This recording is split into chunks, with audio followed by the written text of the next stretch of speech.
she'd been dragged out there. They could tell because her arms were forward. She was already deceased when they dragged her out there.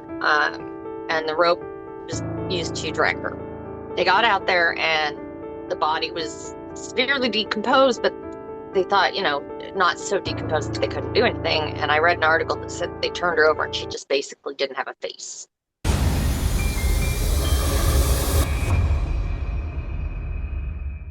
Hi, everybody. Welcome back to True Crime Unsolved. I'm Miles Reef. I'm here as always with my buddy Sean Cahill. This is the place where we tackle the stories that the TV networks won't touch. Unsolved homicides, missing persons cases, stories without an ending. Sean, what are we getting into today? Hey, Miles. So today we're doing our second episode about Wilma June Nissen.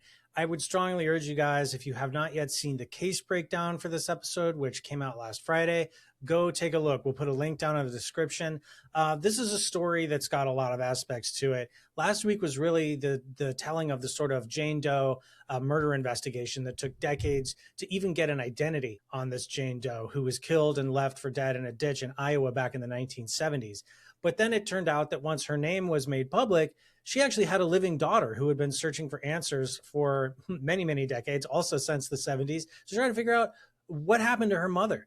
Well, now she knew her mother was one of the most famous cold cases in Iowa, but she still didn't know who did this to her. And now we're going to talk a little bit more about that woman's story. Her name is Krissi. She actually reached out to us to tell her mother's story and to see if we could, platform this and get the public's attention on it, because it's very possible that somebody out there still knows what happened to her mother, Wilma.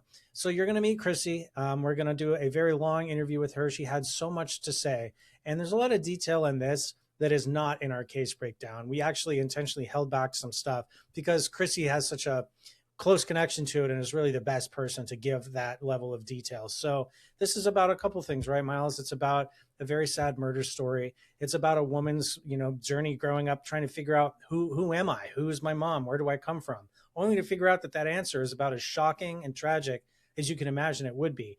But it doesn't end there, because now Krissi, all these years later, has taken up the fight to figure out who killed my mom, right? And can we still get justice in this very old case? Hi, Krissi. Hello. Thanks for joining us today.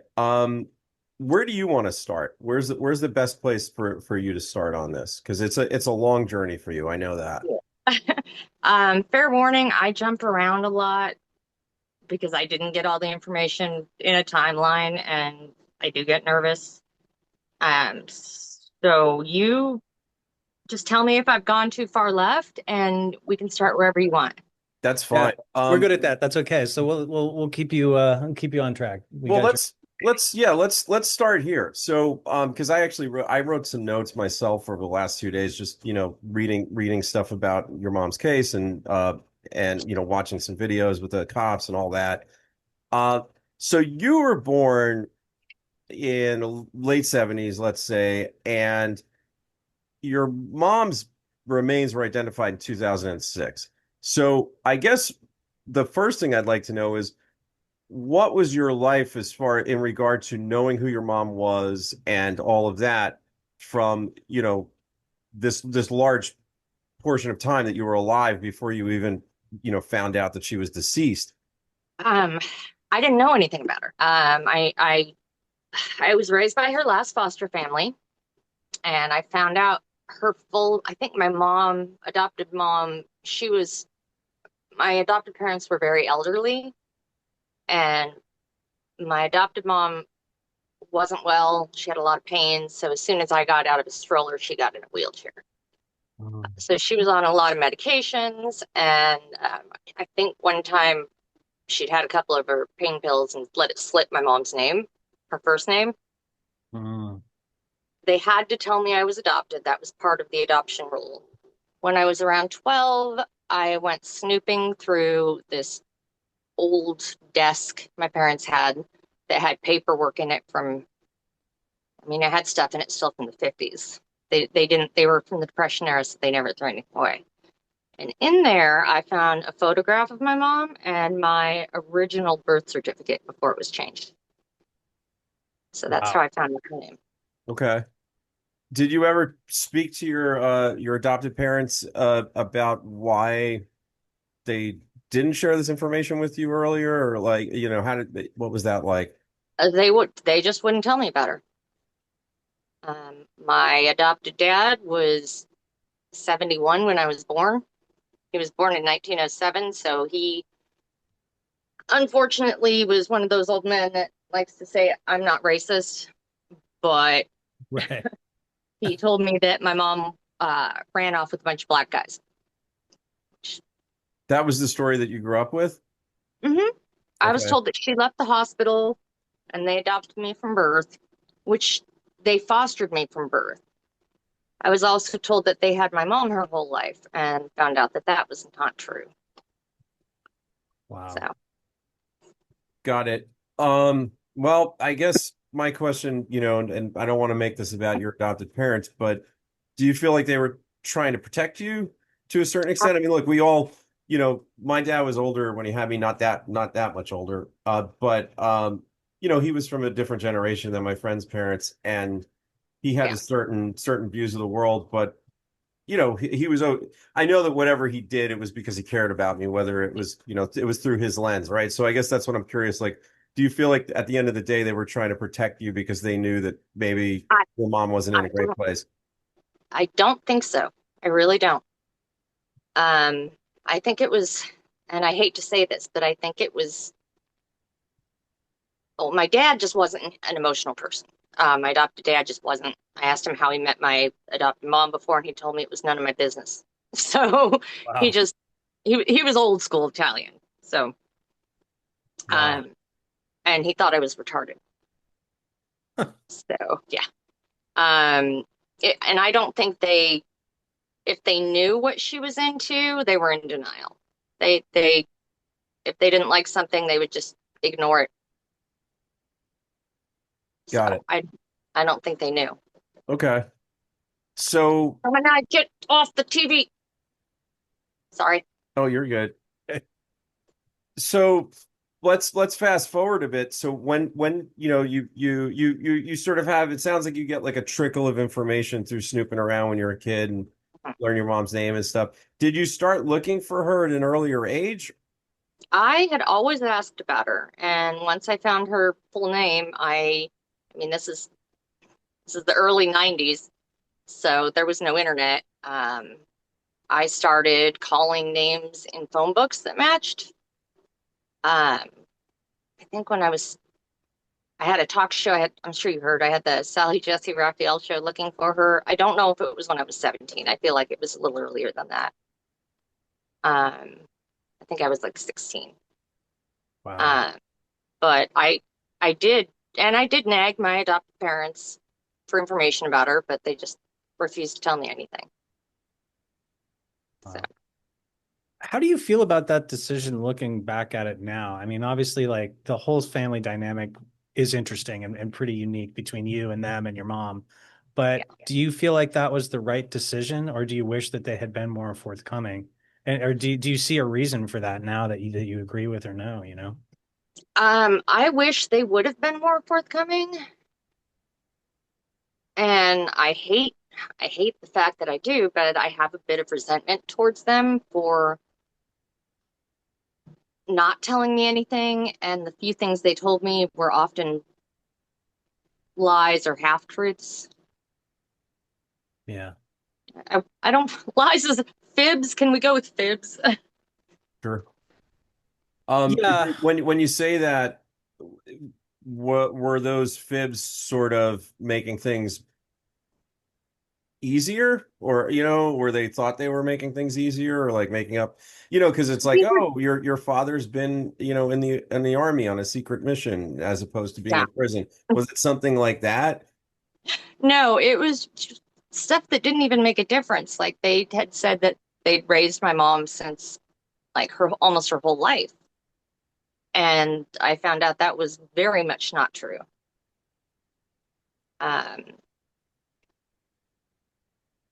just a whole bunch of weird stuff. I guess my biological dad, who I found eventually and we just didn't connect, but my biological dad had come over once when I was 11 or 12 and I'd opened the door. I didn't know who he was. And he said that he when I found him, he said he came there to talk to me, and my parents, adopted parents, said that he had come over to ask for money.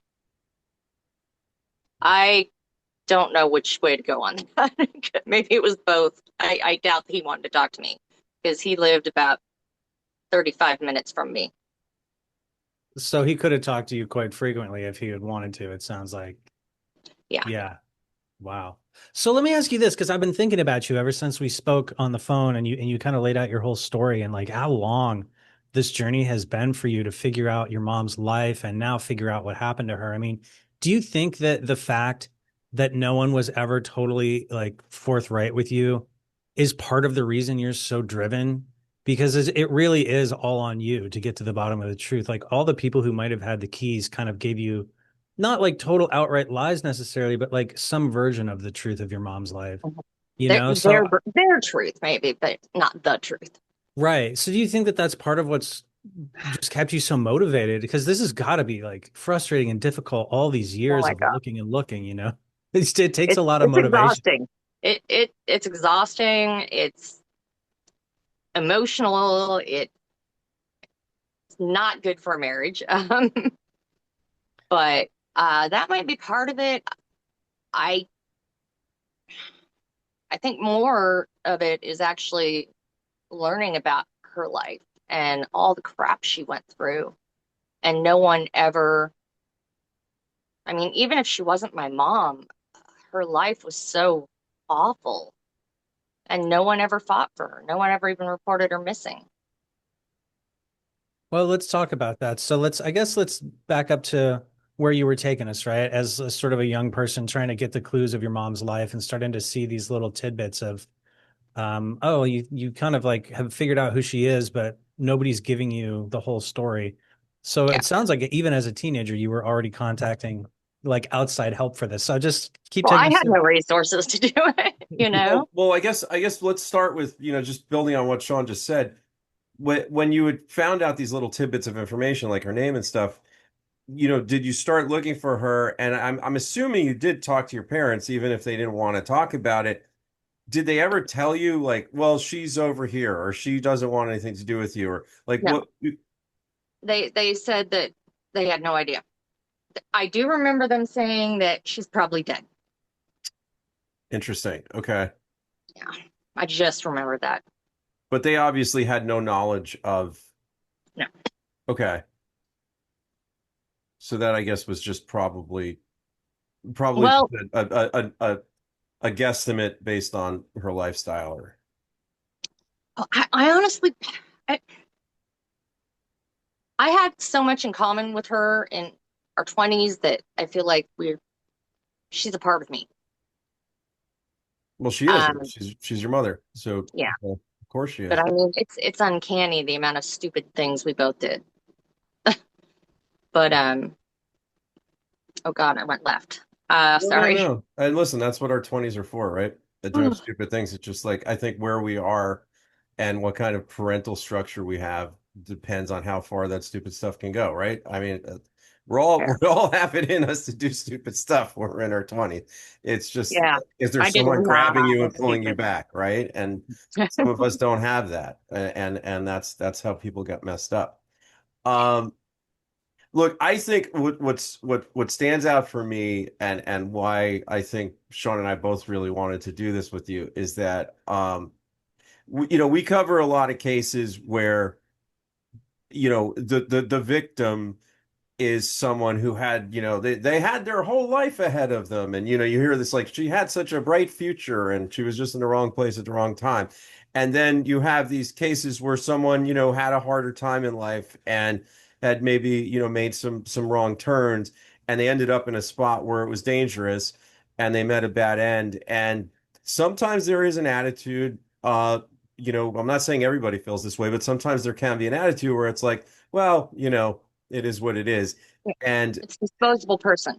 yeah, and I don't think anyone's disposable. And I think you are a perfect example of why it's important to get answers on everything and anyone who's gone missing or who is, it's an unsolved homicide because there's people out there who need closure. And it's obviously, you didn't even know your mom, and it's driving you to find answers. So I think that's, just everyone understands it's really, really important, and that's why there are cold case units. That's why this even exists, because there's people who need justice, right? And people, need to not just, I don't want to say it's all about someone paying for a potential crime, but it's just about getting answers, I think, sometimes for people like you, and just knowing what happened, right? Yeah. I mean, the answers, I want the answers. I don't know that I'm going to like them. I know I won't like them, but I want to know. I wish I could. I mean, justice won't happen because the person that did it, if they're still alive or lived a full life, where's their justice? Um, but I mean, my mom never stood a chance. Her whole life. I mean, she was born into the ex-sheriff, the one that did all the amazing things, went and identified her and then worked so hard to solve her case. He was amazing. There's a quote of him saying if she didn't have bad luck, she'd have no luck at all. And that was 100% true. Was Yeah. that the Sheriff Blythe? Yes. Blumendahl. Yeah, he's not on the job anymore. Is he retired? He retired. His wife is sick, so he had to. He's an amazing man. Really just a good guy. I feel like he's a cowboy because he was absolutely determined to solve it. I have people contact me sometimes saying that, their theories on what happened. And a lot of times people will say it was the cops and it's a cover up. And I'm like, I would believe that except for Sheriff Blumendahl. Mm-hmm. He would have figured that out and he would not have cared.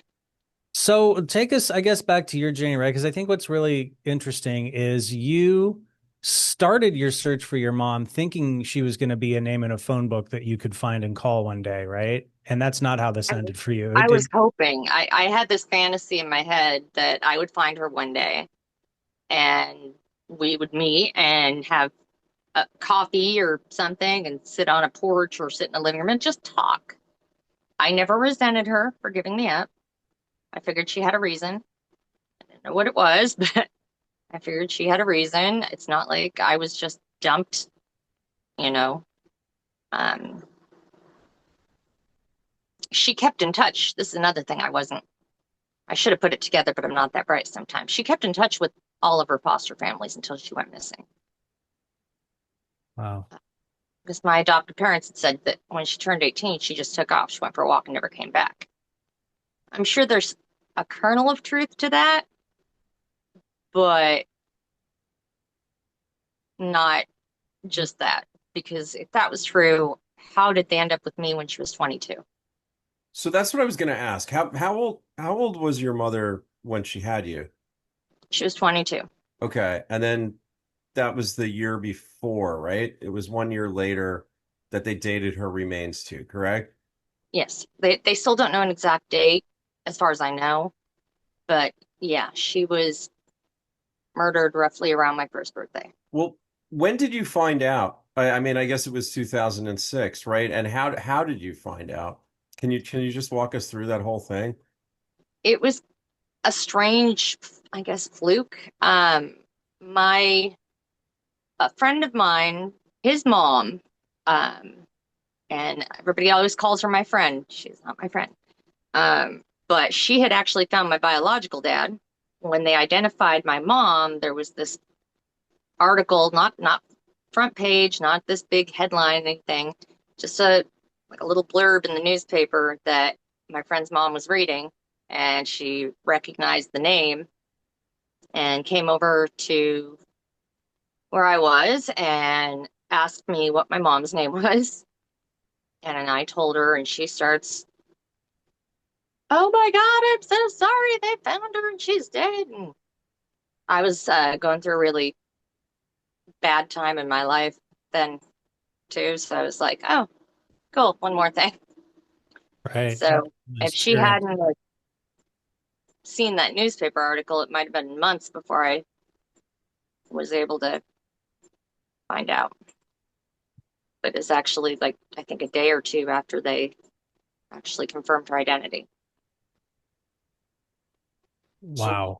Did that what make happened? sense? I'm sorry you've got No, this I'm No, look. just processing it. It's so much. I mean, it it's totally makes sense, and it's a horrible way to find out.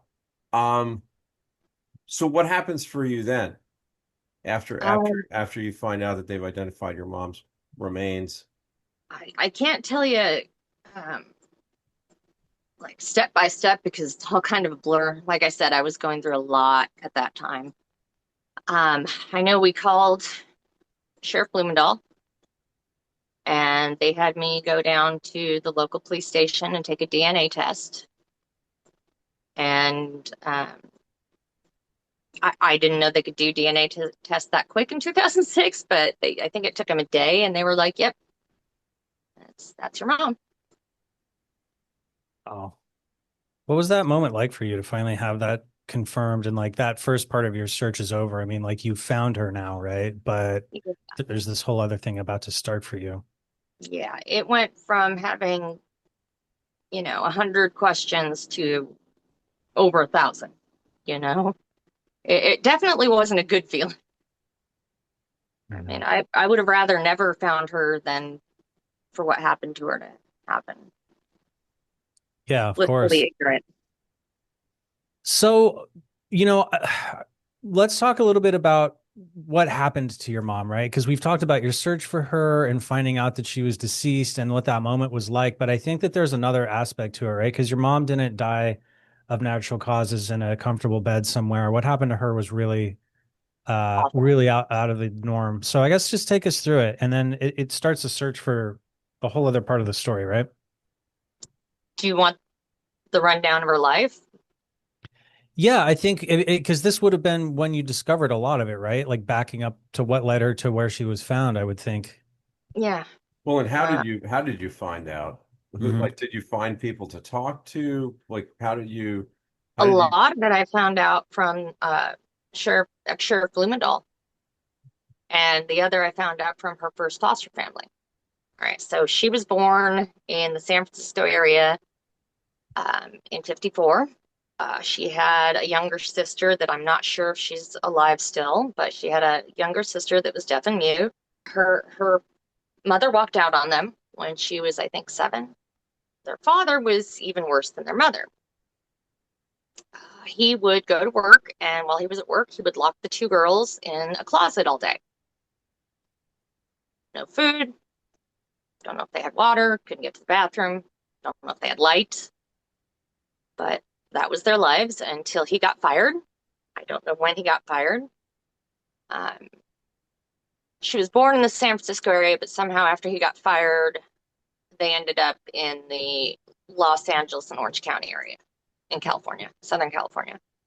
Um, and I have no idea. Okay, so the dad lost his job. They were living in a car in Southern California. I have no idea where he was, but he would lock the special needs sister in the trunk of the car and then send my mom out, who was 8, maybe almost 9 years old, to wander the streets of LA and Orange County alone to look for food and basically survival. So I don't know which sister had the worst deal. I mean, can you imagine seeing a little blonde 8, 9-year old girl trying to get money or digging through trash for food? It's heartbreaking to picture. Yeah, it's hard to It's awful. imagine. And I mean, oh, so And it's when all, she was, I'm sorry, go ahead. sorry, I didn't mean to interrupt you because I was going to say, and like, this is all verified stuff that you read in reports, right? Like, this isn't This is just like through this the is rumor absolutely mill. verified. This is like, this really happened to your mom, which is like, Yeah, this is yeah, all. Actually, my adoptive parents told me that they lived in a car for a minute with their dad. My mom, adopted mom, told me that she would occasionally let something slip. She actually did care. She was, you know, us emotional women. But I also heard it from the sheriff's department and from her first foster family.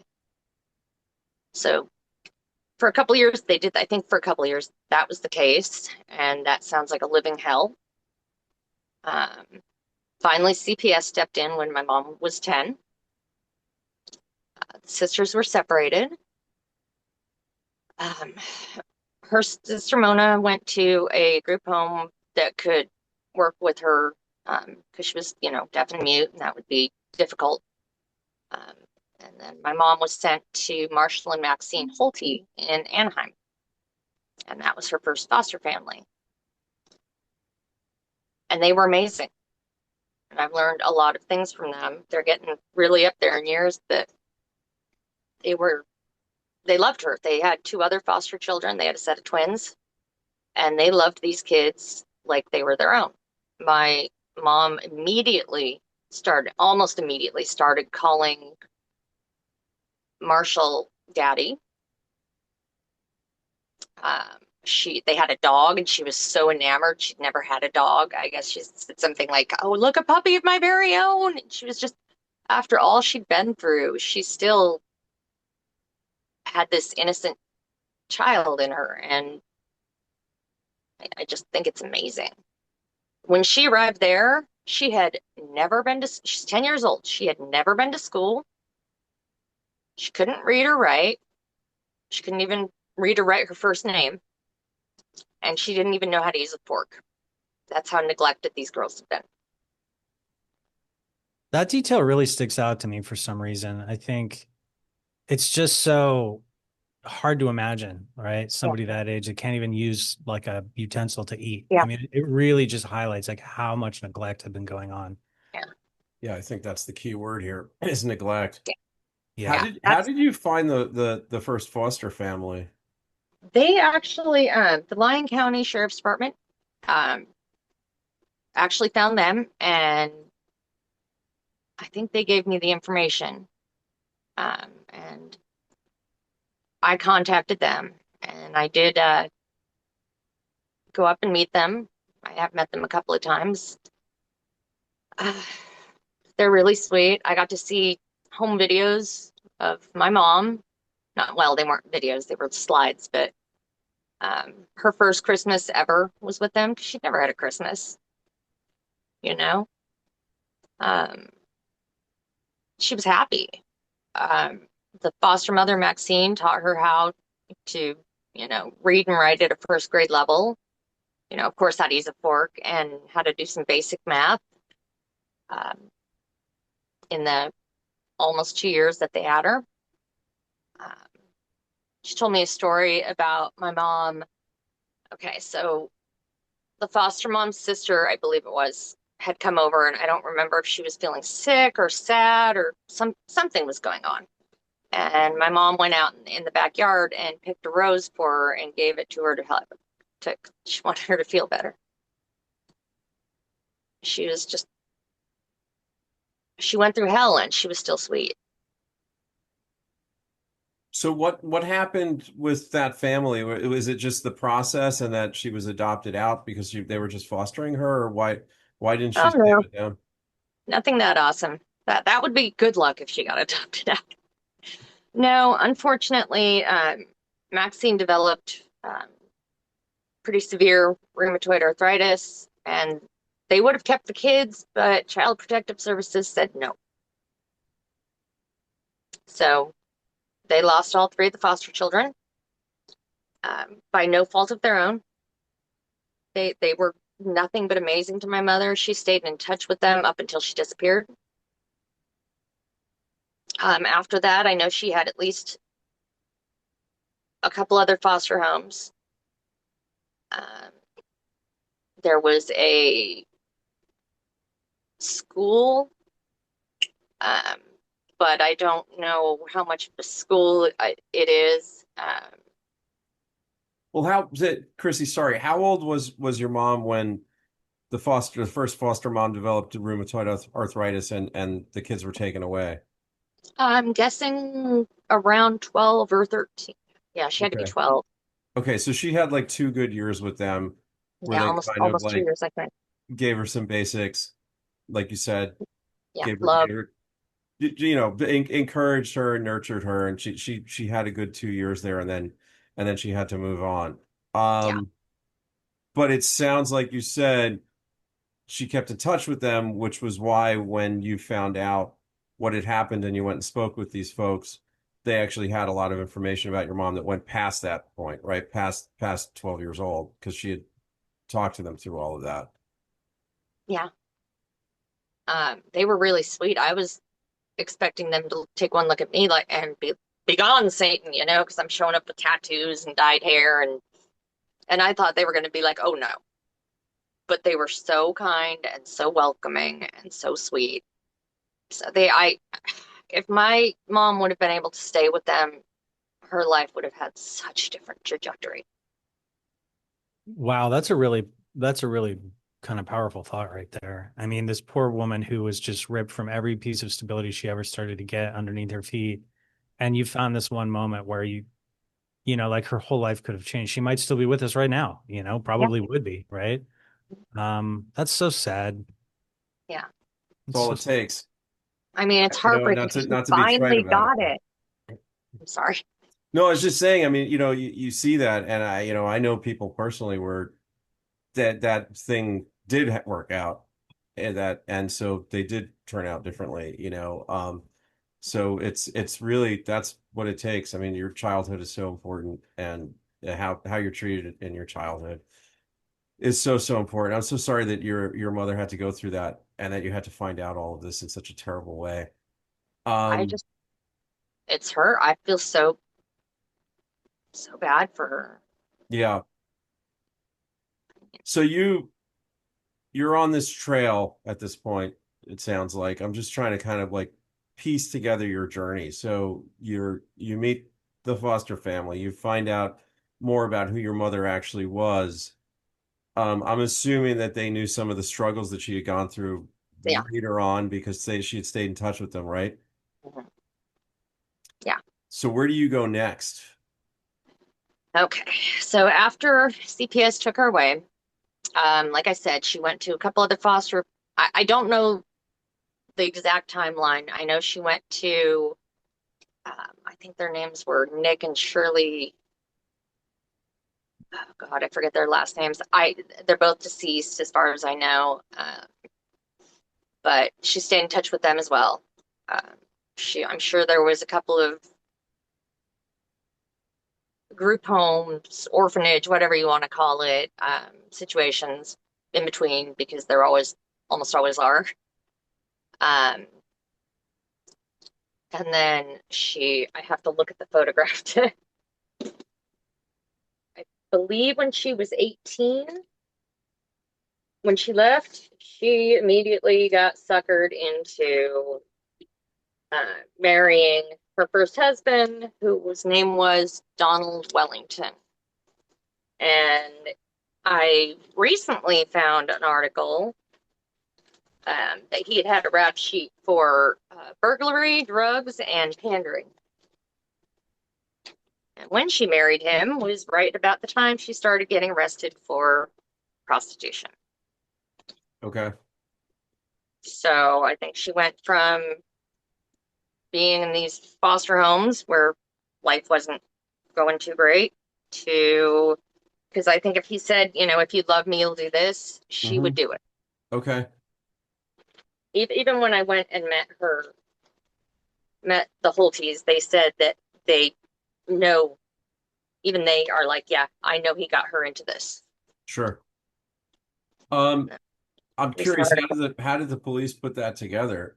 The prostitution, Well, or and that he was the factor there that, um, she did actually marry him. We don't know if she ever divorced any of her husbands, or, but she did actually marry him. So I'm sure they found the marriage records. hmm They've got resources I don't, and the FBI was brought in. So that did a lot of made a lot of information happen. And the only reason they were brought in was because they thought that it could be um, the truck stop killer because he was living in Sioux Falls around the time of her death. He's been cleared, but he was in Sioux Falls. Okay. got it. Got it. So in May of 74, she had a child, and his name was Michael Pissarro Jr. I can't find him.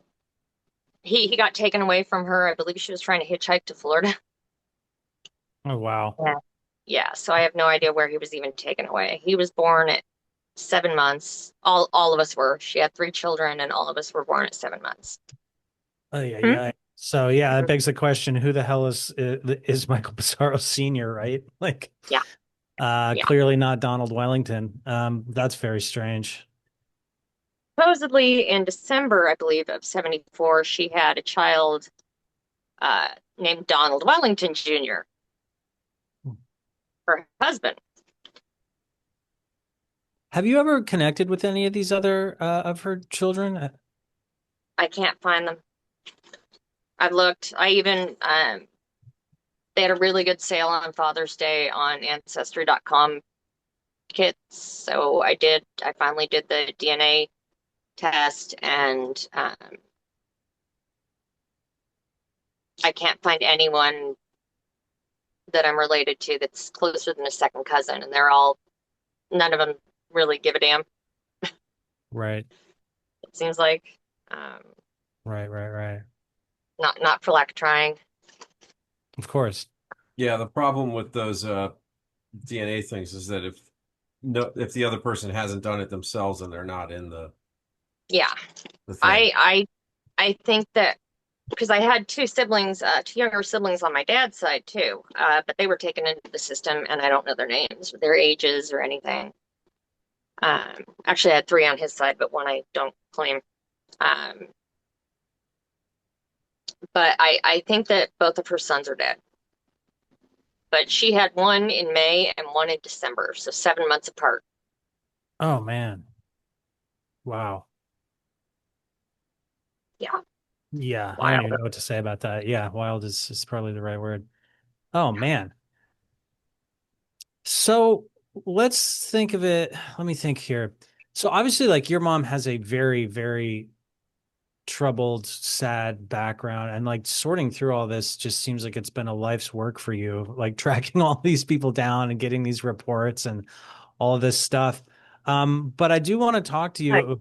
my Yeah, notebook. that's exactly what I imagined you probably had in front of Right. you. That's really Yeah. funny to So see. I got a little Color coded suitcase tabs. thing here, Well, and Yeah. fireproof I'd suitcase. imagine that as you've been doing this, you've felt like you're connecting with her in some way and like learning who she was and, keeping her memory alive.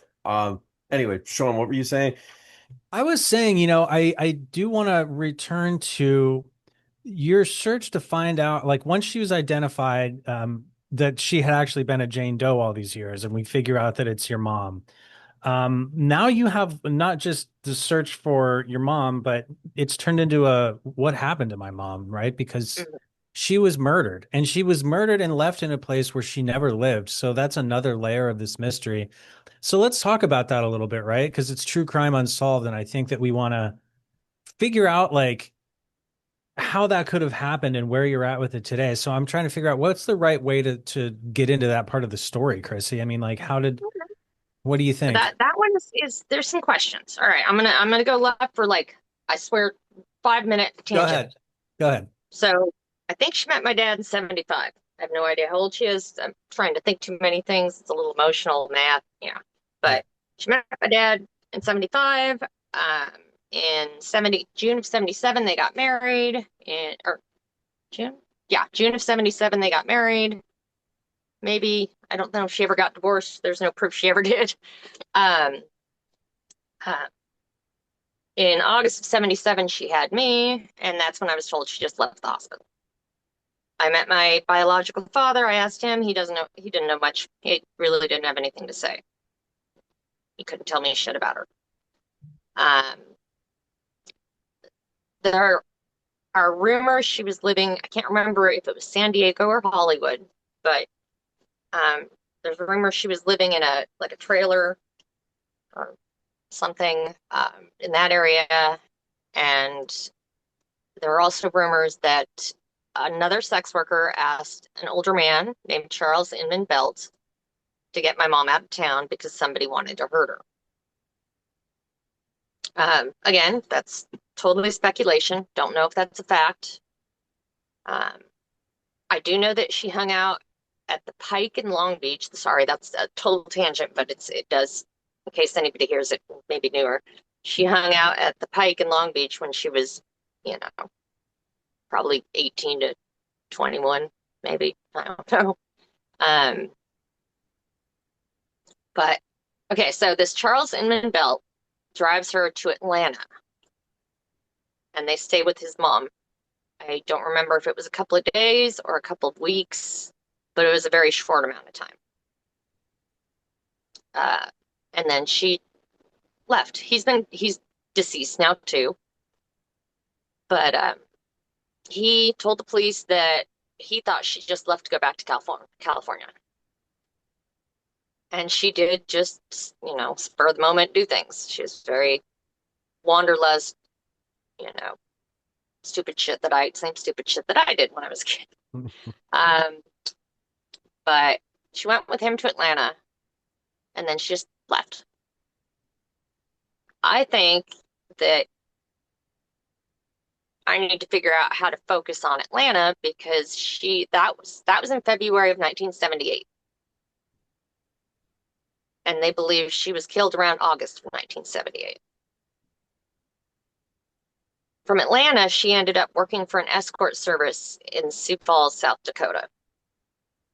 That's a long drive. That's over 1,000 miles. Yeah. And she didn't have a car. Right. I think she met someone in Atlanta. Um, maybe she's working for a service, but all a service is either a corporate or glorified pimp. Right. There's two suspects, um, and I would not be surprised to find out if maybe they lived there and were like, hey, you can make some good money out here. These two women were known, is what I've been told. These two women were known for robbing other escorts, clients. I was told that uh, around the same time, a little bit after my mother's murder, that they left for Canada. One of them supposedly from Thunder Bay. That would be Peaches. They have no idea who or where she is, but supposedly they fled to Canada and then came back shortly because the other one, Sugar, stabbed someone. I can't find any record on that. On my attempt to make peace with the sheriff's department in Rock Rapids, I asked if that was true because I can't find any records of it, and they said, well, allegedly. Just say allegedly. So allegedly, she stabbed someone, and they had to Okay. go back. Now, Peaches, I know there's never been a photograph released of her. Is Sugar the name of the woman, as far as you know, or the nickname of the woman whose photograph was released by the police? Yes, Sugar is the stage name of the photograph. Yes. Okay. And that photograph is from the 70s. She was probably in her mid to late 20s in that photo. Right. And my understanding was that was it Chief Deputy Berkey released that photo, but not her name, hoping that Yeah. someone would be able to come and like give them information on it, which I thought was an interesting approach. And as far as you know, did they ever get anything off of that? Did anyone ever come forward? I don't know. I don't think so. It does sound like the police know where she is and are totally they won't aware of tell who me. she is. They won't tell me where she is, who she is. I know she's failed 3 polygraph tests. I mean, they exhumed my mom in 2007, hoping for DNA, and they weren't able to get any, unfortunately. All that did was determine the cause of death, which is good. It's good they know what happened. What was They won't tell. what was the determination on the cause of death? Your guess is as good as mine. Oh, and you haven't been able to get the records. No, no. So They just said it was very specific. They won't Okay. release it because it was very specific. And all I've read is how extremely specific and brutal it was. Okay, so I have I've read all the info that I can that's out there as far as, the state of your mom when they found it. Obviously, they had to put it together because, she had been buried for a long time. But it does seem like there was evidence that there was possibly an assault or something had happened, before the homicide, right? And I guess They think she struggled. okay. Um, I'm sure she did. I mean, you don't get murdered without, usually I would think, without putting up a fight. And considering how she had to fight for everything in her life. But yeah, they determined the cause of death. Very specific. They won't tell me what it was. Um, they weren't able to get DNA from the exhumation. However, it's about 10 years old now, but they have amplified DNA Right. from some piece of evidence. I don't know if it was her clothing, the rope, I don't know. Um, but they have amplified DNA. Amplified DNA cannot be put through CODIS. It just means they had a minuscule amount of DNA. Right, right. And I mean, okay, I'm sorry. You mentioned about how she was a Jane Doe. No one ever reported her missing. Yeah, that's one of the craziest things about this. And one of the saddest too. I mean, can you imagine just disappearing one day and nobody bothers to call the police or search or anything? I mean, like, it's so hard to even fathom that. It really makes me Well, sad. the fact that she never had, a stable home, she had that transient lifestyle. Right. Um, Yeah. but she always stayed in touch. I think I would have known her, maybe not as my mom, but I would have known her because she always stayed in touch. And when she didn't contact anyone for, years, you would think somebody would have tried, you know. I'm sure the police at the time, back then would have been like, she left. So it probably would have been useless anyhow, but still. I mean, the police in California, not the Rock Rapids, was amazing. They cared. Right. Um, well, they used to.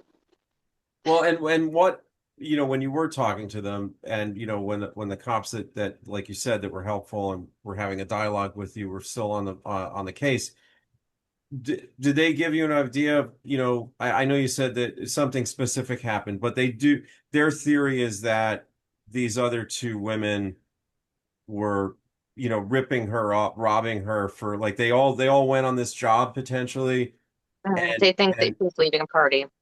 got it. So they went and like did this party at someone's house and then they wanted to take all of her earnings from her and then maybe it escalated or something like that and your mom ended up deceased. She had no top on, and her pants and underwear were around her left ankle, around her left boot. Um, her boots were pristine. Um, she was laying face down, and there was a rope, not like to bind, but like to. That's why they think the women were involved. That's also part of it. There was a rope that was used to drag her into this ditch, and it's still super rural to this day, but it was very, very rural then. Um, and it was a ditch next to an unmaintained gravel road. And she'd been dragged out there. They could tell because her arms were forward. She was already deceased when they dragged her out there. Her arms were forward, and the rope was used to drag her. They got out there, and the body was severely decomposed, but they thought, not so decomposed that they couldn't do anything. And I read an article that said they turned her over and she just basically didn't have a face. Her either all of or all but two of her top teeth were completely shattered, and her lower jaw was completely missing. Gone. never found, not from animals. They threw her out there like trash. Yeah. Yeah. It's very interesting to me. I've never seen it where the police have a suspect and they put out a picture hoping that someone's going to come forward, even though they know who the person is. I don't know. It's just it's a very interesting way to go about trying to get someone to point a finger at this this woman who you said was known as Sugar. But I was only able to find a photograph of her, not a name. Though the other woman's name was apparently Peaches. That These was her station command. these are obviously aliases that they worked under. Yeah. I don't think anyone. Maybe now someone might be named Sugar. I don't know. Yeah, I could see it. Yeah, Well, it's almost like a parody of like a 1970s. it's totally yeah. It's like our generation would be like Porsche or something. right. Yeah. right, I right, think right. I dated a girl named Lexus once. Right? Mercedes. Yeah, Mercedes, right? But it's just, and like I am gonna, I'm gonna hold out hope that we can get one of these guys to talk to us because obviously, they really cared about the case and they had their reasons for doing it the way that they did it. But if they, they've, like you said, they've interviewed this woman, she's failed polygraphs according to what you found out. But she hasn't been arrested. And I would imagine that just doing the math, right? I mean, how old would your mom be if she was around now? If she Uh, 70s or 80s? 70s, early 70s, I think. Well, Okay. So these women are probably around the same age, you would think, maybe a little older if they were older than her. yeah, And she'd be about 71, my mom. okay. So, and you would think, depending on how they were living all that time, they might be nearing the end of the road, so you would want to try and make something happen, right? So that there is some closure here, because if they pass away, then it seems like that's the end of the story, Yeah. and you never find out what actually happened for sure to your mom, and no one pays the price for it, right? Yeah. Well, like I said earlier, it's there's never going to be justice because if this woman did do it, and the DNA drives me nuts because I know that they don't have a lot of DNA, but I went up there and I asked the sheriff, I'm like, look, I have spoken to multiple forensic genetic genealogy, and I've spoken. There's an amazing scientist, Dr. Colleen Fitzpatrick. She's I don't know if she owns or runs or what, but Identifiers International, and I've spoken to her. She's brilliant, um, and I've spoken with her a few times, and she offered to talk to the sheriff or the detective or the um, cold case unit guy. He's brand new to it. And they refused. I think the detective would have if the sheriff would have let her, but the new sheriff hates my guts. You've been on this journey for so long, and I know that part of it has been sort of like just trying to discover who your mom was, and I feel like you've learned a lot of that by talking to all these people, and that's probably been really great for you. But now you're at a point where it's like, okay, we kind of have some idea of what happened to her. We kind of have some idea of who may have been behind it. What would be the ideal outcome at this point for you? Is there any way for you to get any closure, and what would you like to see happen?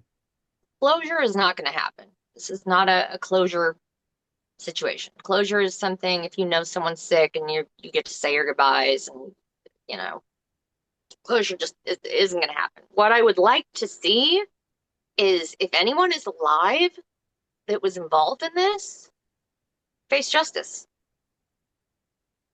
I'm not looking to go all vigilante. Like they won't tell me anything about, Sugar because I think they're afraid I would go do something stupid. And I'm like, I'm totally okay with, going to jail for my mom's case, but not to go beat up an old lady. Right, right, right. Um, but I want to talk to her. I want them to take this damn DNA the little bit that they have, I mean, 10 years ago is when they got the amplified DNA. 10 years ago and now is so much technology has been, sorry, words are getting hard for me. No, it's come a long way. I mean, Absolutely. No, we especially, know what you're saying. yeah. And you know, Advancements in technology. it's incredible what they can do now. Yeah. Yeah. I mean, they can get DNA off of just like somebody touching something now, which was that's insane. That's never been possible. Yeah. So And I think that's how they got the DNA for the amplified DNA. Right. And a lot of cold cases are getting solved because of the advances in DNA tech. So it's totally legit. And I think we totally understand what you're saying. When I went up to the sheriff's department in May, the new detective is nice. It's a very rural town. They have one detective for all major crimes for the entire county. Well, she's very nice, but she's also very busy, so she's rarely there. The sheriff, I tried to talk to him. I had a meeting with him, the cold case unit guy who's brand new, the detective, ex-detective Berkey was there, but I think they just had him there because they know I respect him. And I didn't know any of these other people. I don't know. But I asked the sheriff, I begged the sheriff to do something with the DNA before it's too late. And just Krissi, just to jump in just for a second, like almost like a footnote for the audience. When you say too late, you mean because the suspects are getting up in age and the opportunity for them facing justice is slow, quickly slipping away, I should say. Yeah. So anyway, before it's too late. Yeah. Before they're gone. Because they can't do the DNA still, they've done advancements, but it still takes time. Right. I'm sure that there is a way that DNA could be, if nothing else, used to prove if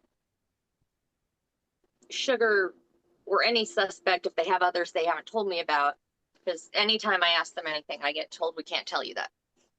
Sure. Well, and look, in some ways, and I'm not here to be your therapist, but we have dealt with a lot of cold cases, and a lot of times when people are hearing that, that's because they're actually there is real work being done, right? And they don't want to contaminate the investigation. So sometimes it's a good thing because it means that it's active. Sometimes it's just like, hey, go away, leave us alone. You're driving us crazy. See, I'm not sure. And we've seen which both. way this is going, because my mom's case is older than the sheriff, and he's only been the sheriff since January. Sure. And I guess he just had I didn't know about it, a whole circus because a kid got accused of killing a girl. I think they were on spring break, and he lived in the town. And I don't know. So he was already irritated with that, and then I'm harassing him. And I was on a Facebook group for the town, and I would tell people I still haven't heard back from the sheriff. I emailed him, 3 weeks, still haven't heard back. And that made him mad. Got it. But let me ask you something. I told him I wasn't trying to piss him off. I was trying to light a fire under his ass. All I want is communication. Absolutely, and you deserve it. What do you know about, and I'm gonna say this really carefully so I don't say it wrong. What do you know about John Van Gameren? Gammeren? Cameron. John Van Gameren. Not a whole lot. I don't think he was involved in it. I think that he had money and a house, and he had a lot of parties. Right. Adult parties in the 70s. It was the 70s. So a lot of people who maybe just were like in the world of sex work or things like that may have gone through his home or encountered him at some point, but that doesn't in your mind necessarily connect him to your mother's case or what happened. That makes sense. Okay. He liked working girls. Yep. But I don't even know. He might still be alive. I'm not sure. I don't know. I saw something from 2009 with him that said he was 82 years old then. So he may be one of those Yeah. guys, maybe Yeah, one of those guys that just refuses to go, but that was a Yeah, while ago. he might be I thought right. he was dead for sure, but I was told recently that by a few people that they thought he was still alive. I'm like, oh, really? Because it was interesting that they brought him in for questioning, and it was supposedly in connection to your mom, and that they thought that maybe, I guess, just putting two and two together, that his house was the house where they had been That's what I working. think too, that it was one of his parties that she was leaving. Right. So the assumption is that perhaps, all speculation, but that your mom and these two other women, and who knows if there were other people involved as well, were on a job at this guy's house, hired to, entertain the guests, whatever. And then when they left there, that's when, Yeah. your mother was assaulted and killed in what seems like a pretty brutal fashion. Because, like you said, the state of her remains speaks to that. Which is really crazy because it's just, I'm sure you've thought about this a lot. Like, you have these two women who weren't strong enough to pull her body and they had to use a rope, but yet she's missing half her face, Yeah. her jaws pulled off, all her teeth have been pulled out of her mouth. I don't know if that was some Not attempt at like pulled, but hiding her snapped. identification Right. because Shattered. they, dental records, and maybe they thought like, oh, we'll get rid of her teeth and that way no one will be able to trace her.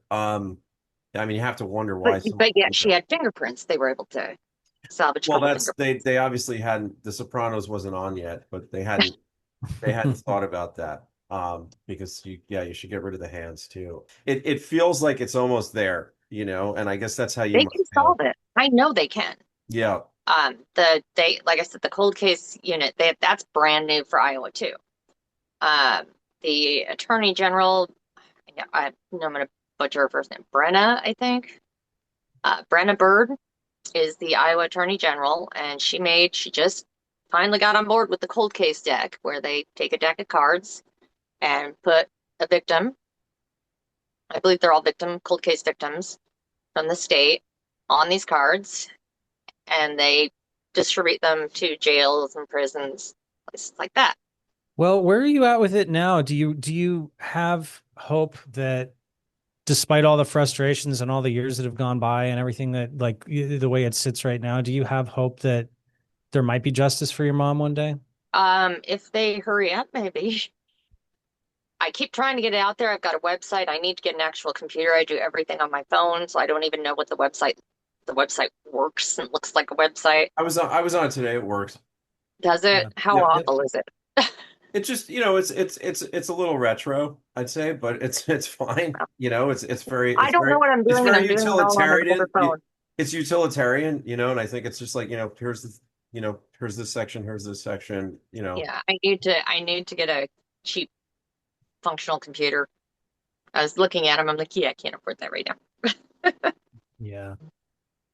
I mean, a lot of cases that we cover, it's kind of like the hope is that someone is going to come out as a witness, or someone's guilt is going to catch up with them, Yeah, because that's what they're hoping for. you can't push the police usually on stuff like this. It's not like some high profile thing where, you know, it's going to get so much press coverage after we put this out that, people are going to be like, oh, the cops are going to feel the pressure and have to solve it, right?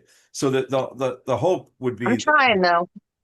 yeah, and look, we're gonna reach out and try to get someone to talk to us for sure. But the hope would be that, I hate saying their names, but that Sugar or Peaches would, something would click and say, hey, I don't want to go to my grave, carrying this with me. If they are responsible, or whoever is responsible would, like, you know, realize what they're doing to you, and whoever else is still holding a torch, and that they would want to come forward and relieve their own conscience, and help give you some relief, and I guess that's the only thing I that we just can don't hope see for that on this. happening though.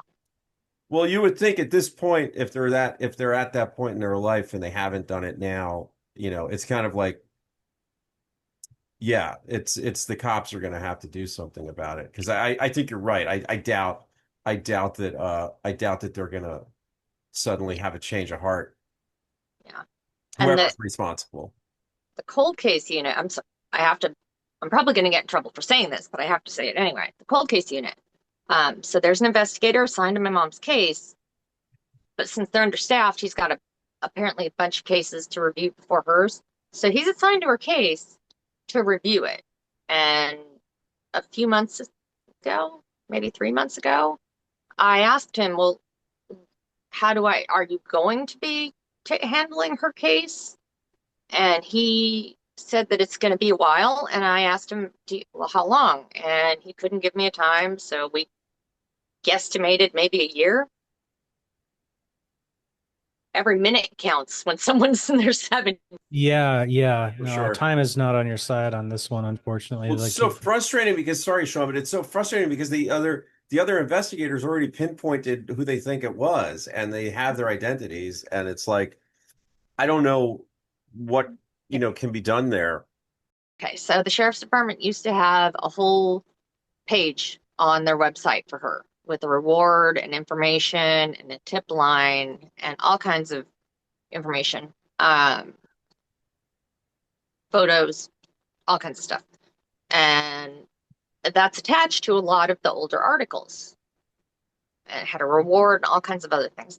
It's gone, completely gone. All the links for it are dead.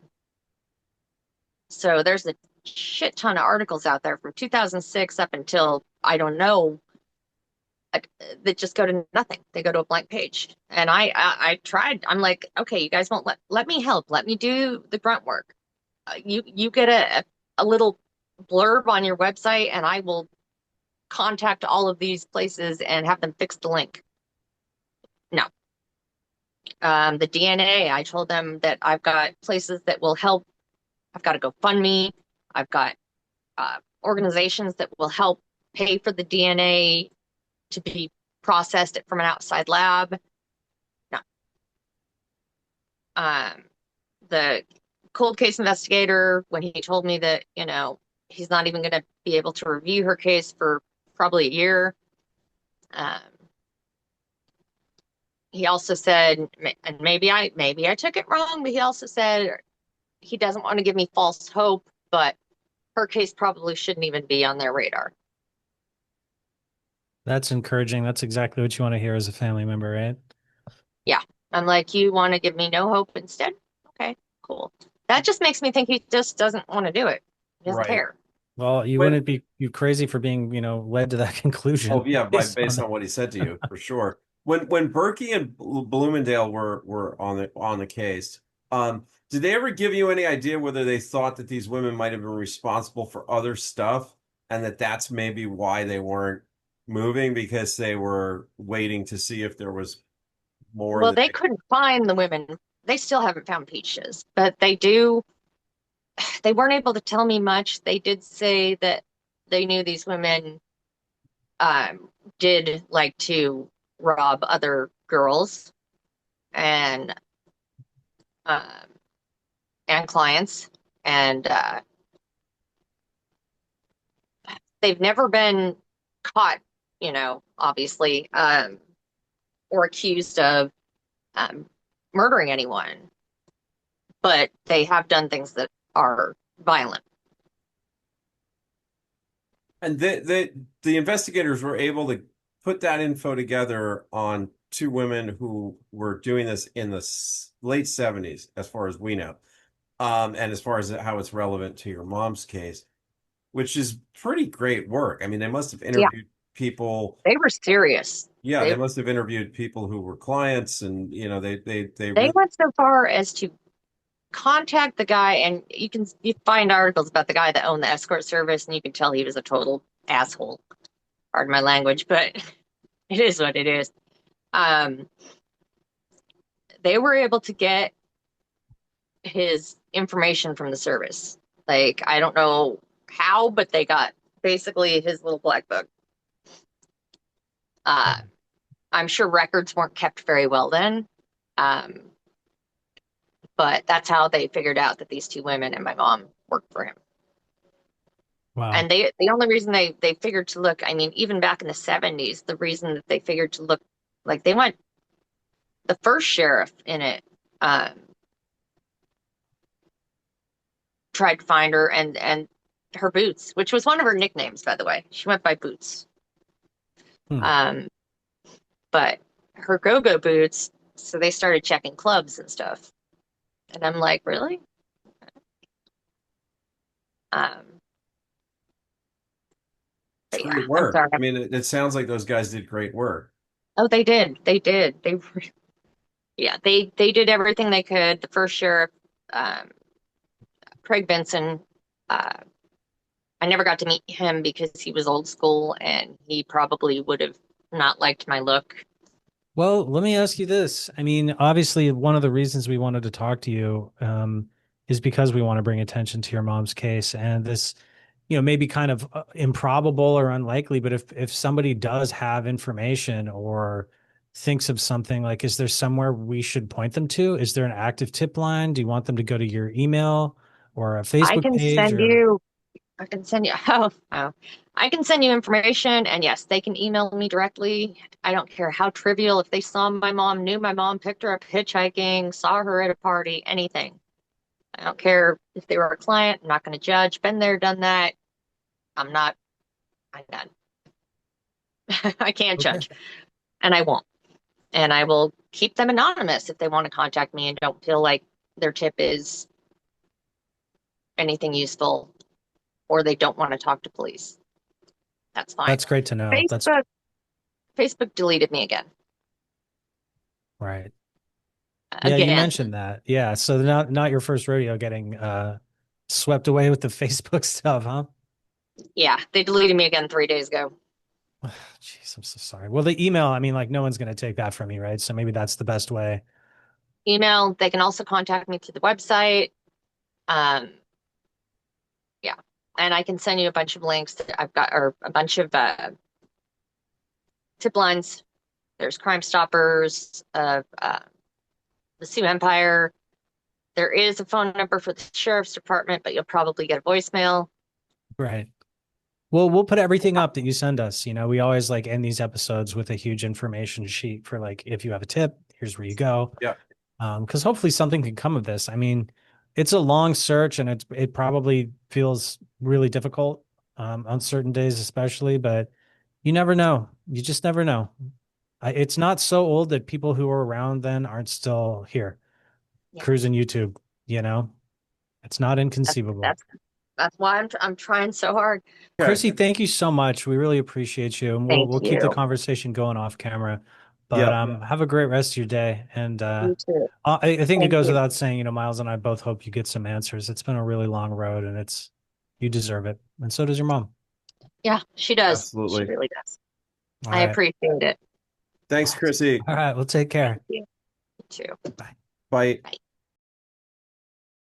I don't know. This is just one of the sadder stories. They're all sad. Every single thing that you're going to see Sure. on our channel is obviously very sad. But when I hear about Krissy's mom, it's just like some people wind up missing or murdered after living a normal life. I can think of a couple cases we have where the people had great lives and then something bad happened. But you look at Krissy's mom and it's like right from birth, this poor kid, this poor woman never had a chance. I mean, growing up living in a car where her sister was developmentally disabled and locked in the trunk, she spends the day just roaming 1960s Los Angeles, eating out of the garbage while her dad is doing God knows what. And of course, this is the kind of person that often finds their way into like sex work and stuff like that, especially back then, because that is the underbelly of society. And those are the places where someone with no reading or writing skills who can't hold a fork can find a way to make money. And people are out there exploiting people like them because they know they have nowhere else to go. So it's just like, it's one of these things that's just gut wrenching from start to finish. And then you see the way her life ended. And it's like, this poor woman never had a chance and never had a break. And very, very easily, like you said, could have just been someone in an unmarked grave forever. And it pains me to say, but I think the world is full of stories like that. And it's really sad. But almost incredibly through chance and through really just the hard work of Krissi. Like there is someone who has figured out who she was, who Wilma was, cares about it, and is still out there trying to get some justice for her even after she's gone. So what a mind blowing and honestly very unique tale that whole thing was. I can't believe, I mean, I can believe it, but I'm so impressed with the fact that, like, Berkey and Blomendale and this team was able to find out as much as they were and actually narrow it down to actually having suspects in such a specific way, and all of these steps. And I really hope that we're able to talk to those guys, because what great police work, and what dedication to a case that, like, a lot of people would have just kind of said, well, does this really deserve our time? There's other more deserving victims, right? I mean, it just seems like really, really good police work that these guys did, to find these suspects. And I'm very curious why it kind of stalled, and what the strategy was in releasing that photograph, and what they were hoping to find out. Maybe they were hoping that another victim would come forward, and say, yeah, these women robbed me. I worked with them as well, and I was assaulted. Other thing that really stands out for me is just the state of Wilma's body when the remains were found, and the fact that there was this trauma to the face, and the jaw was removed and her teeth were removed. And what's that about? How much did she suffer when she died? Was it done after the fact? Were her clothes sort of like pulled up and down to make it look like there was a sexual assault, because really it was this other thing that had happened, and they were trying to say, well, let's just make it look like she got raped and dumped in the woods. um or was that part of it? Did they did they look, there's a million scenarios. We don't have to get super graphic here, but the bottom line is, we know that she probably died in a horrible, horrible way. um she had a really hard life, and a rough death. And it obviously haunts Krissi, even though she never knew her mom. But this is something she lives with every day, and that just haunts her. And if there is some way to bring that woman closure on this, I think that would be really, really incredible. I agree with all that. Yeah. And I also think, I mean, this is one of those cases where you wonder whoever did that to her probably did it to somebody else, because it's just such a maniacal and sadistic murder.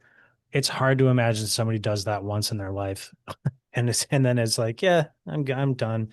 It's way over the top. What they did to her is it's so bad, and it's also so, like, we don't even really know exactly what the cause of death was. Like she said, I mean, was she strangled and then all this stuff was post-mortem, or did she actually die from some of this like horrible mutilation and beating? It's like, yeah, I mean, you almost don't really want to think too hard about it because it's so awful, but Right. it does make me think, if for no other reason, we would want to know who did that, because there's probably other people they did it to, and having those answers would probably matter to a lot of families of people who have unsolved murders in their lives or disappearances in their lives. Right. And it And is I'm kind I'm of, wondering if that's sorry, I'm wondering though, like I said, if that's the strategy, if that's what they were hoping by putting the photographs out, that someone else would come forward. yeah, Um, but it's all speculation without being able to talk to these cops, because Krissi's so outside of it. You know what I mean? Like, so, she had that book, like, she's done her own investigation, but a lot of what she's doing is sort of, there's a lot of empty spaces, and she's sort of filling those in with her own speculation, which is probably, you know, fairly smart. You know what I'm saying? It's educated guessing, but it's still guessing. And without talking to the police who actually got out there and interviewed people, spoke to the guy who owned the escort service, spoke to probably, they probably talked to clients, they probably talked to other women who worked for the service. It sounds like they were able to put together a lot of stuff. And without speaking to them, it's going to be really hard for us to have a clear picture of this.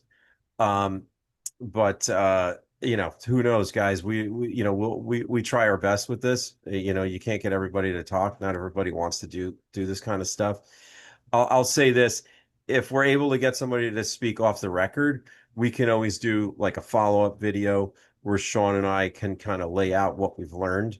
Um, if we can't get someone to do an interview Hmm. about this, but my hope would be that we could get, ideally either Berkey or Bloomingdale to actually sit down with us and talk about the case, because it means so much to Krissi, and I do feel like that's the only way we're going to really get a full understanding of what's going on. I agree with that. I agree with that. And in the meantime, I guess I would encourage everybody to check out all the links we're going to put up with this that are going to come from Krissi.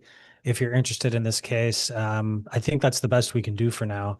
And like Miles said, we'll try to get you more. We'll see how deep we can dive on this one. It seems like it's worth it. Yeah. And just one last thing on this whole idea of